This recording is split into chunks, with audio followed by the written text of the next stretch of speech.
Elon Musk kind of turned out to be an asshole. This video is going to be hard to do, and you'll see why in a second.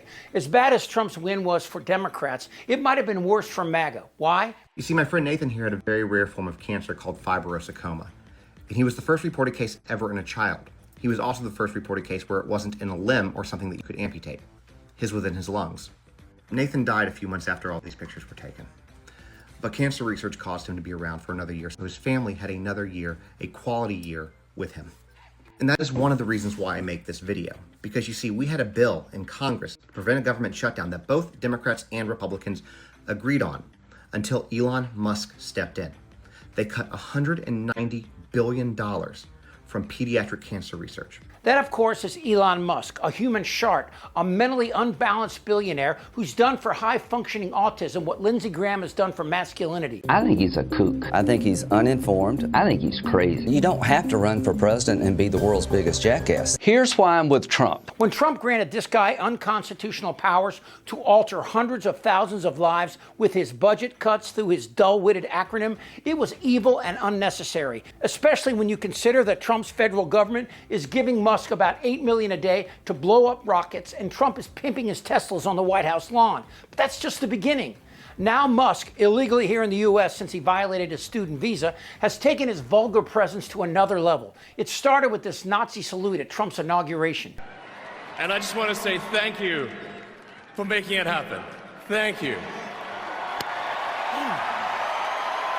All of MAGA said it wasn't a Heil Hitler, which I wanted to believe. I mean, I wanted to believe that a person with this kind of proximity to power would not be supporting the murder of 6 million men, women, and children. But it got worse. Musk then shared a post on X this week that declared Hitler didn't murder millions of people, but public employees did, which is an obvious shot at the federal employees working for us. The tweet Musk shared then read, Stalin, Mao, and Hitler didn't murder millions of people. Their public sector employees did. This is an obscene attempt by Musk to accuse federal workers of being Nazis. And Musk's response to the outrage? He tried to be funny. Don't say Hess to Nazi accusations. Some people will Goebbels anything down. Stop whoring your enemies. His pronouns would have been he, Himmler. Bet you did not see that coming. Now, you don't have to be a Jew to be insulted. You just need a pulse. But Musk wasn't done yet. The South African cockwaffle decided to go after a true American then, a hero at that. This is U.S. Senator Mark Kelly, a former astronaut and Navy pilot, who posted a lengthy thread on Sunday about a visit to Ukraine. Hey, I just got back from Ukraine, and Elon Musk called me a traitor. If Elon Musk doesn't understand what it means to stick up for American values and our principles, well, maybe he should just leave it to the people who do. I swore an oath to this nation when I was 22 years old to protect and defend the Constitution of the United States. Pretty sure Elon Musk has never done that. My guess is maybe Elon Musk did swear an oath. Maybe he swore an oath to billionaires like him and his billionaire buddies. So Elon, I think this is a fight you want to stay out of. And then Kelly did what thousands of Americans are doing. He dumped his Tesla out of a mix of protest and revulsion. And Musk used his platform to attack Kelly, calling him a traitor. You. Again, Senator Kelly is a decorated naval aviator who has dealt with tougher foes than this pustulant, doughy skin tag. You know what? Elon Musk should be president in 2028. What do you think about that? I think that Elon Musk has no skills and no ability. Well, he's the richest man in the world, so he's got some skills, right? He cheats, he lies, he steals, and he bought a presidency. He has done nothing original other than to create things off of other people's ideas. You think?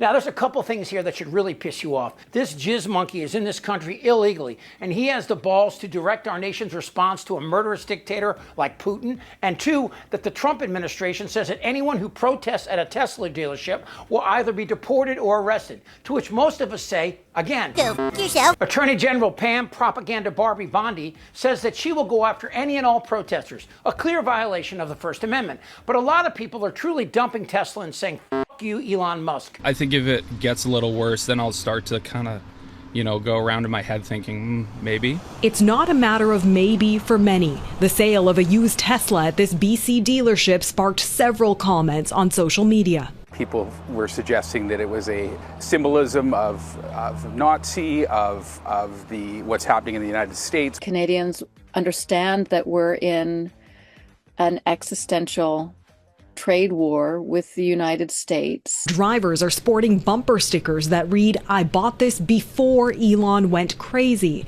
Some competitors like Kia are capitalizing. Their sticker says, "I bought this after Elon went crazy."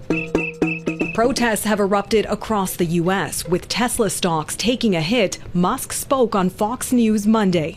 How are you running your other businesses? With great difficulty. I'm just here trying to make government more efficient.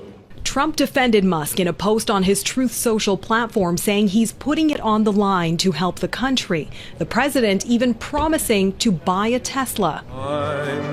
It seems musician Sheryl Crow won't miss hers, waving goodbye to her Tesla. And while the motive is unclear, there have been such reports on both sides of the border, from Cybertrucks catching fire in a suspected arson in Seattle. We're going to need to notify the state fire. To charging stations being burned in Massachusetts, as Tesla drivers and critics face a crossroad, as charged with innovation as it is controversy. And of course, Trump is now questioning whether or not he can stop the press from reporting on what federal judges have concluded as well, that Trump is violating federal law with his attempt to fire federal workers without cause. And how do you stop it if you're a judge? Because you want to go home, you have a family, you have children, and the New York Times will write whatever these people say, and the Washington Post, and the Wall Street Journal, and MSDNC, and the fake news CNN, and ABC, and CBS, and NBC, and they'll write whatever they say.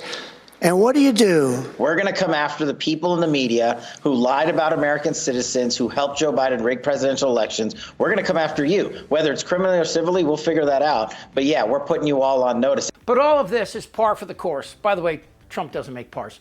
Anyway, Trump may or may not succeed at his many different attacks on Americans and the Constitution, and he may have some immunity via the humps on the court. But our side has people like Mark Kelly, who is a tougher guy sleeping than the First Lady and President Musk will ever be awake.